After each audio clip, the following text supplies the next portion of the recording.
अस्सलाम वालेकुम। प्रोग्राम 10 में खुश आमदीद। मैं हूं इमरान सुल्तान। बुरे काम का बुरा अंजाम। बड़े बूढ़े कहते हैं कि आप जितने भी अच्छे हों, लेकिन अगर आपकी सोहबत, आपकी गैदरिंग, आपकी कंपनी बुरी है तो अल्टीमेटली आप भी बुरे हो जाते हैं और अंजाम इसका बुरा ही निकलता है। मैं बात कर रहा हूं इस वक्त मुस्तफ़ा कत्ल केस की, जो कि 23 साला नौजवान जिस बहिमाना तरीके से उसको कत्ल किया गया। और अलमिया यह है कि ये दोस्त ने ही किया, और दोस्त भी जो है वो भी उसका हम उम्र कह लें 5-6 साल बड़ा होगा। तो ये वो उम्रें कि जिसमें ख्वाब देखे जाते हैं, अपने करियर जो है उसको सेट किया जाता है, लेकिन यहाँ पर बिल्कुल हमने उल्टा मामला देखा। और उस इखलाकी पस्ती के अंदर हमने तमाम मामला देखे कि जिसके अंदर एक माफिया जो है वो मौजूद है, चाहे वो ड्रग माफिया हो या फिर वो गैर कानूनी लेन देन के मामलात हों। तो अल्टीमेटली इस पूरे वाक़े ने जो है हमारी एक मुआशरे की, पूरे मुआशरे की जो है वो आंखें खोल दी हैं कि हमारे इर्द गिर्द हो क्या रहा है। आज के इस प्रोग्राम के आबिद ज़बान माहिर कानून कराची स्टूडियो में हमारे साथ मौजूद हैं, और सौलत जाफरी जो कि नुमाइंदा हैं आज न्यूज़ के और डे वन से इसको कवर कर रहे हैं, वो भी इस वक्त हमारे साथ मौजूद हैं। सौलत, मैं आपकी तरफ पहले आता हूँ। पहले ज़रा समअप कीजिएगा इस पूरे हादसे को, इस सानहे को, इस वाक़े को। अब प्रेजेंट स्टेटस क्या है इसका, क्योंकि इसके ऊपर इतना कुछ कहा जा चुका है। तो मैं चाहूँगा कि ज़रा पस मंज़र में बहुत ज़्यादा जाने से पहले बेहतर यह है कि हम जो की पॉइंट्स है जिसके ऊपर बात करना चाहिए वो हम करें। जी सौलत। जी सर, बहुत शुक्रिया। मैं आपको बताऊं कि ये वाकया शुरू हुआ 6 जनवरी को, जब मुस्तफ़ा अपने घर से लापता हुआ और उसके अहल खाना ने मुकदमा दर्ज कराया दरख्शां थाने में। 7 जनवरी को ये दरख्शां थाने में जो है वो मुकदमा दर्ज हुआ इसके अगवा का। लेकिन बात 6 जनवरी से शुरू नहीं होती, बात शुरू होती है न्यू ईयर नाइट से, जब मुस्तफ़ा और इसका दोस्त अरमगान एक लड़की के पीछे, जिसका नाम बताया जाता है मार्शा शाहिद के ऊपर जो है वो इन दोनों का झगड़ा हुआ। और झगड़े के बाद जो है वो कहानी 6 जनवरी को आई, जब 6 जनवरी को अरमगान ने मुस्तफ़ा को अपने घर बुलाया। मुस्तफ़ा अरमगान के जब घर पहुंचा है, और घर पहुंचने के बाद अरमगान और मुस्तफ़ा के दरमियान जो है वो तल कलामी हुई, और तल कलामी होते होते ये बात हाथापाई तक आई। और उसके बाद जो अरमगान है उसने लोहे के वार से जो है वो उसकी गर्दन पर वार किया, और उसके बाद जो मुस्तफ़ा था वो मौके पर बेहोश हो गया। इब्तदाई तौर पर यह बात भी बताई गई है कि उस दिन जो मुलाजमीन उस वक्त घर में मौजूद थे, उन्होंने ये बयान दिया है पुलिस को कि फायरिंग भी जो है वो सुनाई दी गई थी, और इस तरीके का वाकया जो है वो सामने आया था। इसने मुकदमा तो दर्ज किया, लेकिन 1 माह तक इंतहाई सुस्त रवि के साथ इस मुकदमे की जो है वो तफ्तीश जारी रही। इस दौरान जो मुस्तफ़ा के दोस्त थे उनके भी बयानात कलमबंद होते रहे, और उसकी वालदा ने शक जाहिर किया कि इसका जो बेटा है मुस्तफ़ा, वो इस वक्त अरमगान के पास है। पुलिस ने अरमगान से तहकीकात करना शुरू करी, तो अरमगान ने पुलिस को बयान देने से इनकार कर दिया। और बाकी जब इसकी वालदा ने अरमगान से बात करने की कोशिश की, तो उसने इसकी वालदा के साथ बदतमीज़ी करी और गैर अखलाकी गुफ्तगू का आगाज़ किया, जिसके बाद अरमगान को जो है वो मेन सस्पेक्ट करार दिया गया। और फिर 2 रोज़ के बाद ही जो है वो तावान की कॉल तलब हुई, जिसमें 2 करोड़ रुपए तावान मांगा गया। जब तावान की कॉल तलब हुई, जब तावान की कॉल सामने आई, तो फिर एवीसीसी इस वाक़े में जो है वो एक्टिव हुई, और एवीसीसी में जब ये केस गया तो अरमगान जो है वो मेन सस्पेक्ट करार दिया गया था। एवीसीसी की टीम डीएसपी के हमरा जो है वो अरमगान के जब घर पे पहुंची है, तो अरमगान की जानिब से 4 घंटे तक पुलिस से मुकाबला होता रहा। 4 घंटे मुकाबले के बाद जब पुलिस अंदर घर में दाखिल हुई, तो घर गैर ममनुआ असलहा जो है वो भारी मिकदार में पुलिस ने अपनी तहवील में लिया। 65 के करीब लैपटॉप्स हैं जो पुलिस को काम बताते हैं, जो उन्होंने अपनी तहवील में लिए, और अरमगान को जो है वो वहाँ से गिरफ्तार किया। इब्तदाई तौर पर पुलिस ने जो शवाहिद वहाँ से इकट्ठे किए, उसमें जो मुस्तफ़ा का मोबाइल फ़ोन था वो वहाँ से मिला, कारपेट पर पड़ा हुआ खून मिला, जिसके बाद अरमगान के से जो है वो तफ्तीश का सिलसिला शुरू हुआ। लेकिन बदकिस्मती से यहाँ पे पुलिस की किस्मत जो है वो उसने साथ नहीं दिया, और अरमगान को जो है वो जज की जानिब से जेसी कर दिया गया, जेल कस्टडी रिमांड नहीं दिया गया, जिसके ऊपर पुलिस ने जो है वो इस्तदा की कोर्ट से कि हमें जो है वो रिमांड दिया जाए। इसी दौरान अरमगान का जो हमराज था और साथी था शिराज को पुलिस ने अपनी हिरासत में लिया। शिराज की जानिब से बताया गया कि हमने मुस्तफ़ा को 6 जनवरी को अपने घर बुलाया था, और घर बुलाने के बाद उस पर हमला किया, जिसके बाद मुस्तफ़ा जो है वो बेहोश हो गया था, और बेहोशी की हालत में हम उसको कराची से इसी की अपनी गाड़ी के अंदर बलूचिस्तान का एक मुकाम है धरेजी, वहाँ लेकर गए, और वहाँ ले जाने के बाद जब हमने गाड़ी में से मुस्तफ़ा को बाहर निकाला तो मुस्तफ़ा उस वक्त जिंदा था। हमने उसके ऊपर पेट्रोल छिड़का और गाड़ी समेत उसको जला दिया। ये बात जो है वो सामने आई है शिराज की जानिब से, जिसके बाद पुलिस हरकत में आई और हरकत में आने के बाद जब धारेजी से पुलिस स्टेशन से इस बात की तस्दीक कराई तो उनकी जानिब से बताया गया कि बिल्कुल 12 जनवरी की रात ये वाक़या रिपोर्ट हुआ था और इसका मुकदमा धारेजी में दर्ज किया गया है। जब ये बात सामने आई कि धारेजी में जो लाश थी वो किसकी थी, जब उससे तहकीकात हुई तो ये बात मालूम हुई कि लाश मस्त शुदा थी और गाड़ी की भी जो है कोई शनाख्त नहीं मिल सकी थी। जिसके बाद पुलिस ने तहकीकात करी और तहकीकात का दायरा जब वसी किया तो ये बात सामने आई कि ये लाश मुस्तफ़ा की है और जो गाड़ी वहां से मिली है वो भी मुस्तफ़ा की थी। शिराज ने ये बात बताई कि हमने मुस्तफ़ा की और मुस्तफ़ा गाड़ी को जलाने के बाद 1.5 किलोमीटर का फासला जो है वो पैदल सफर किया। वहां किसी किस्म की कोई लिफ्ट नहीं मिल रही थी। उन्होंने सुजुकी करके कराची 4K चौरंगी तक पहुंचे और उसके बाद फिर रिक्शा में बैठकर अपने घरों पर आए। ये तमाम तर वाक़या था जिसके ऊपर जो है वो पुलिस हरकत में आई और इन दोनों मुल्ज़मान को जो है वो पुलिस ने गिरफ्तार कर लिया है। ठीक है। बात करें अगर मार्शा शाहिद की, तो ये मार्शा शाहिद वो खातून है जो कि मुस्तफ़ा के साथ कई अरसे तक रिलेशन में रही और इसी दौरान जो है वो उनको वक्तन फ़वक्तन चीट करती रही, ऐसा इल्ज़ाम है मुस्तफ़ा की वालदा का। ठीक है, उनकी वालदा की तरफ से ये स्टेटमेंट भी सामने आया। अब मैं यहाँ पे ज़रा रुकूंगा क्योंकि अभी जमान साहब भी यहाँ पर मौजूद हैं। जमान साहब, दो चीज़ें हैं। एक तो पुलिस की रिवायती इन्वेस्टिगेशन, क्योंकि 1 माह तक वो लड़का जो है वो लापता था, वो मगवी था या कहाँ था, उसके ऊपर क्योंकि जब रैंसम की कॉल आई है तब ये मामला जो है वो CIA के पास आया और उसके बाद सारी एक्टिविटी देखी गई।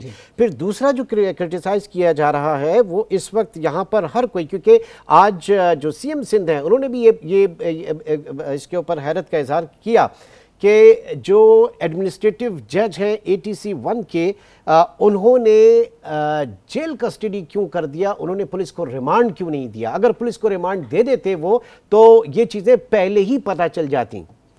बिस्मिल्लाहिर्रहमानिर्रहीम।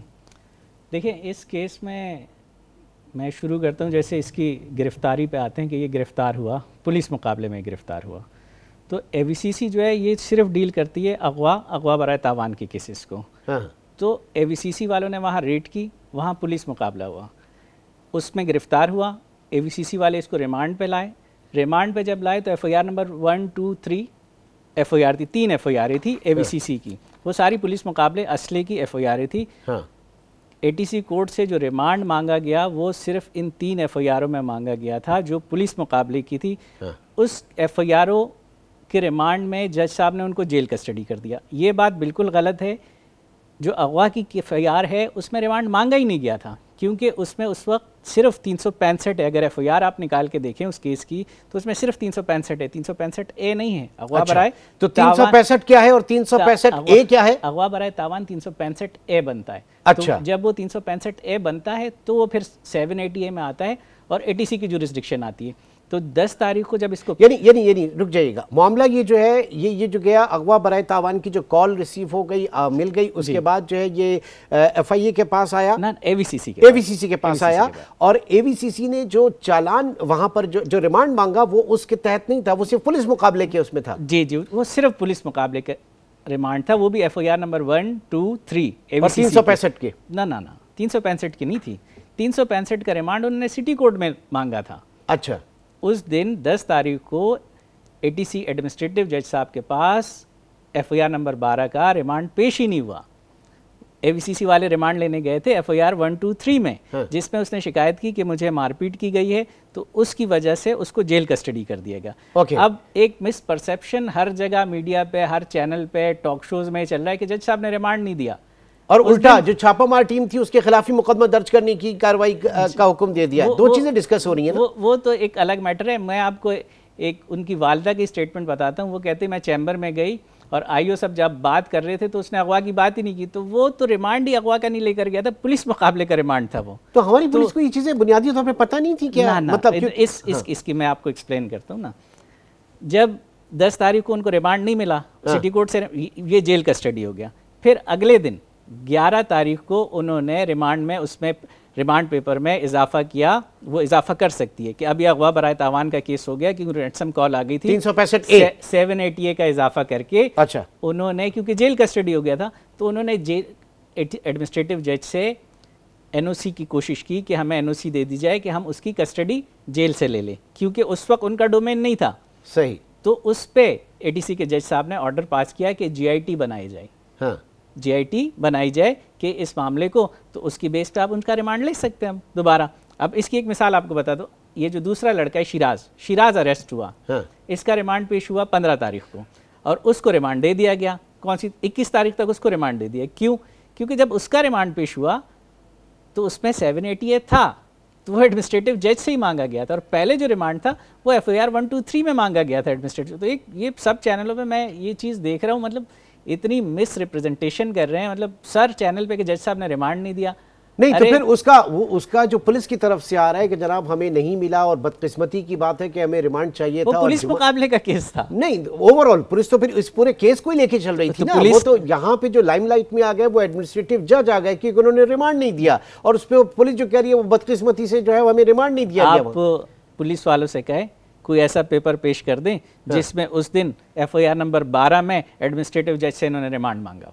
ठीक है, आबिद जमान साहब इस वक्त हमारे पास मौजूद हैं स्टूडियो में और एक छोटे से ब्रेक है क्योंकि ये बड़े कानूनी मामलात हैं और इस पर हम देख रहे हैं कि हैरत सबको इसी बात के ऊपर थी कि इंसदाद दहशतगर्दी की अदालत और वहाँ पर मुअज़्ज़ज़ जज एडमिनिस्ट्रेटिव जज उन्होंने रिमांड नहीं दिया बल्कि जेल कस्टडी कर दिया और पुलिस यहाँ पर यूँ बैठ गई कि जनाब हमें चूँकि रिमांड नहीं मिला उसका, लिहाजा अब हम और दीगर ज़राए से अपनी इन्वेस्टिगेशन को आगे बढ़ाएंगे और इसमें बड़ी तनकीद का निशाना जो है वो मुअज़्ज़ज़ जज को बनाया गया। लेकिन टेक्निकली जो पॉइंट था वो इस वक्त आबिद जमान एडवोकेट जो है उन्होंने हमारे सामने रखा। एक छोटे से ब्रेक की कॉल है, ब्रेक के बाद इस मौजू को मजीद आगे लेकर चलते हैं।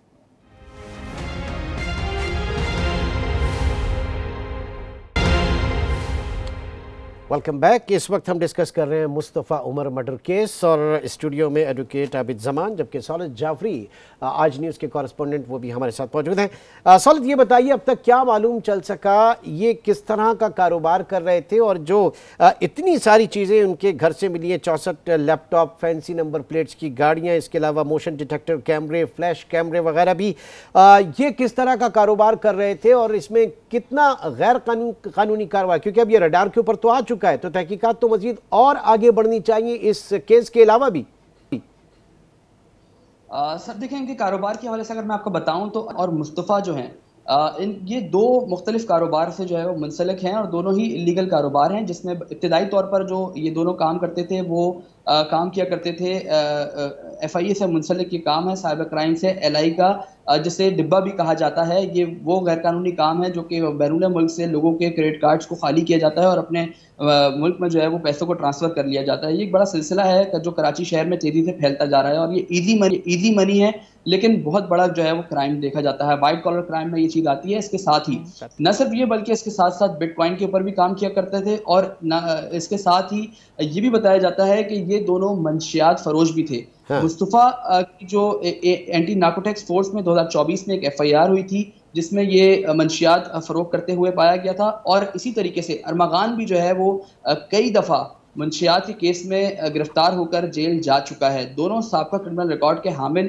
अफराद हैं और जो कि मंशियात की सप्लाई करते रहे हैं। ये लोग वीट के कारोबार से वाबस्ता थे और कराची शहर के मुख्तलिफ पोश इलाकों में जो है वो मंशियात की सप्लाई किया करते थे। बहुत से ऐसे स्कूल्स हैं, बहुत से ऐसे कॉलेजेस हैं जहाँ पे ये सप्लाई करते थे और बड़ी मिकदार में जो है वो मंशियात इनकी फैमिलीज को पता था इनके कारोबार के बारे में। आदि जब मुस्तफ़ा के अहल खाना से हमारी बात हुई तो उनकी जानिब से शुरुआत में ही जो है वो इस चीज़ को डिनाई किया गया था कि मेरा बेटा जो है वो मंशियात के किसी भी कारोबार से मुंसलिक नहीं है। लेकिन जब एंटी नार्कोटिक्स फोर्स की FIR हमारे सामने आई और हमने उनके सामने ये FIR रखी तो उन्होंने इस बात की कबूलदारी करी कि हाँ मेरा बेटा मंशियात एक्ट में बंद हो चुका है और इससे पहले ये मंशियात फरोख्त करते हुए पकड़ा भी गया था। इस तरीके की बात भी सामने आई और जो अरमगान की फैमिली है वो पूरी फैमिली ही जो है बड़ी मशकूक किरदार की हामिल है। अरमगान का जो वालिद है कामरान कुरैशी, उसके हवाले से अगर मैं आपको बताऊं तो वो भी जो है वो एक बड़ा मशकूक किरदार है। इससे कबल भी जो है वो बताया जाता है पुलिस ज़राए की जानिब से कि कामरान कुरैशी जो है वो साबका दौर में मंशियात के बड़े काम से जो है वो वाबस्ता रहा है।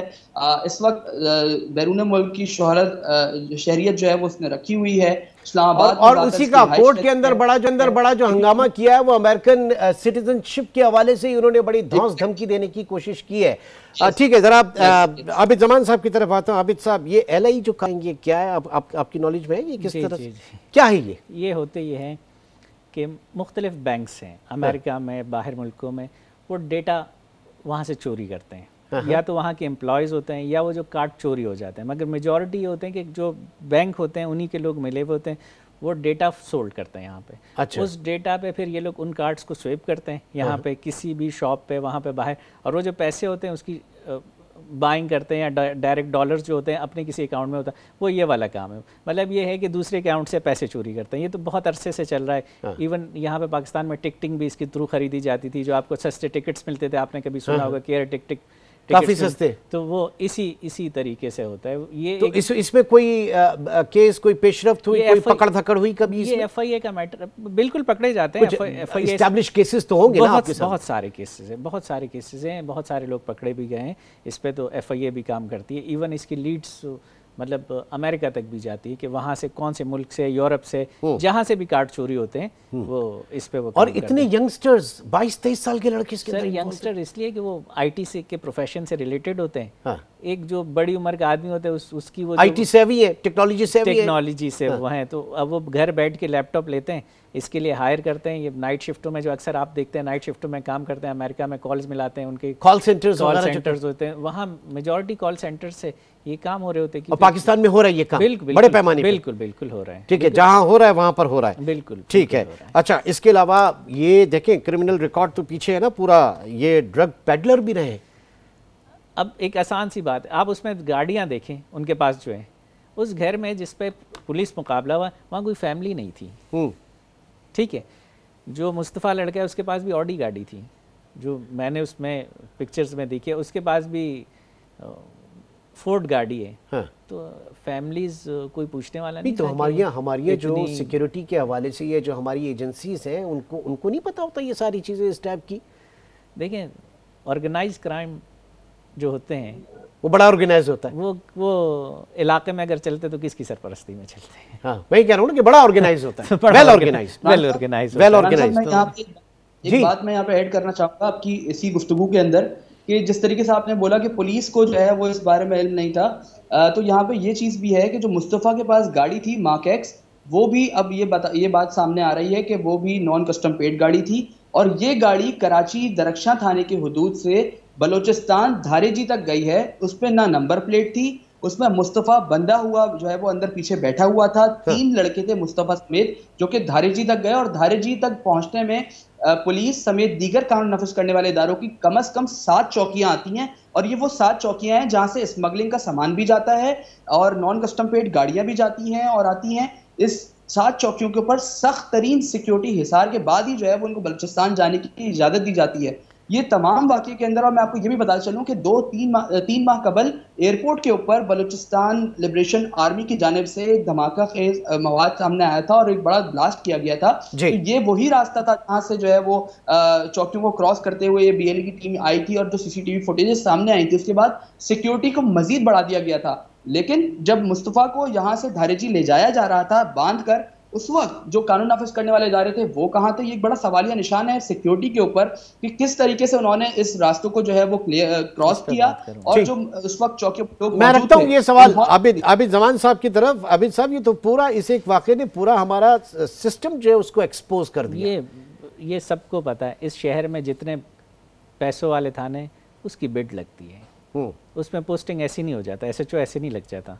इसी तरह जो चौकियाँ है ना, मशहूर चौकियाँ, मैं नाम नहीं लेता, बहुत मशहूर चौकियाँ हैं, कौन कौन सी?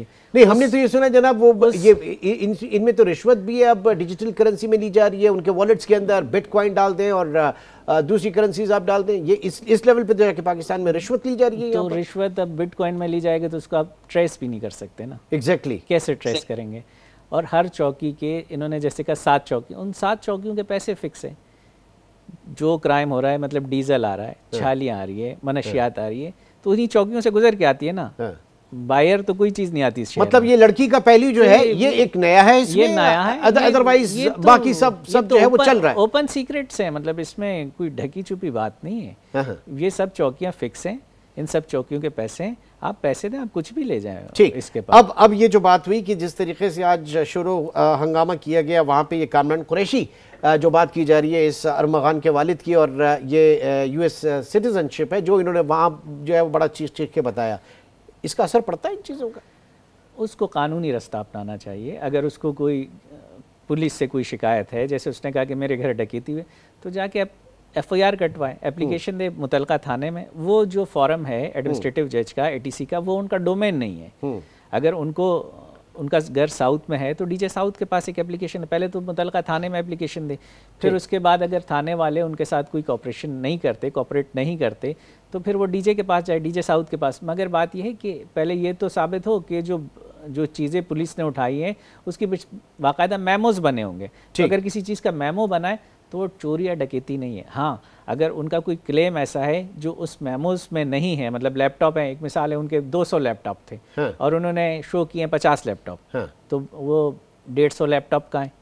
ठीक है, तो वो चीज़ जी। सवालत, लास्ट वर्ड मैं आपकी तरफ आऊंगा। क्या इस वक्त कहा जा रहा है ये इतना जो एक माफिया जो है वो डिटेक्ट हुआ है पूरा, और यकीनी तौर से इसमें डार्क वेब जो है वो भी यूज़ हो रहा होगा, तो ये सारी चीज़ें जो मिली हैं इससे तहकीकात कुछ और भी केसेस क्रैक होंगे या फिर नहीं होंगे, क्या इस वक्त कहा जा रहा है?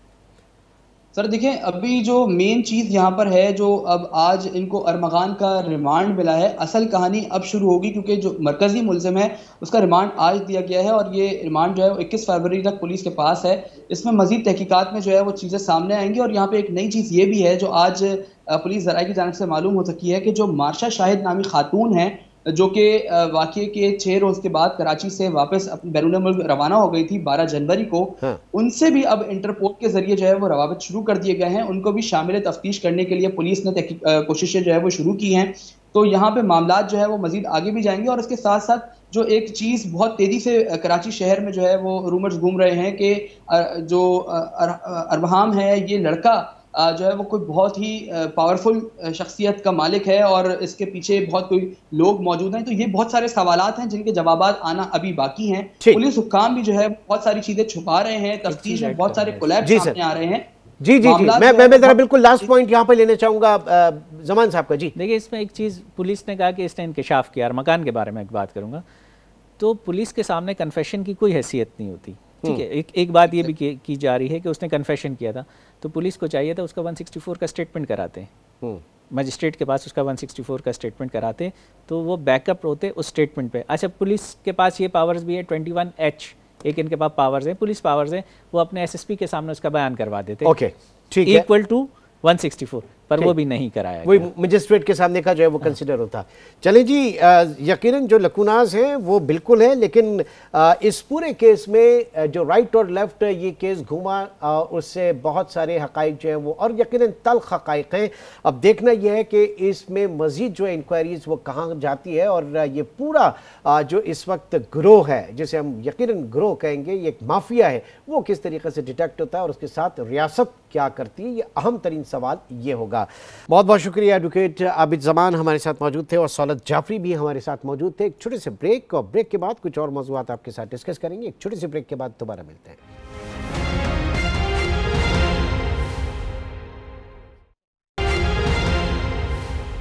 Welcome back. और अब बात करेंगे अमरीकी सदर डोनाल्ड ट्रंप के फ़लस्तीन के हवाले से उनके अज़ाइम क्या हैं। पूरी दुनिया इस वक्त परेशान है कि वो चाह क्या रहे हैं।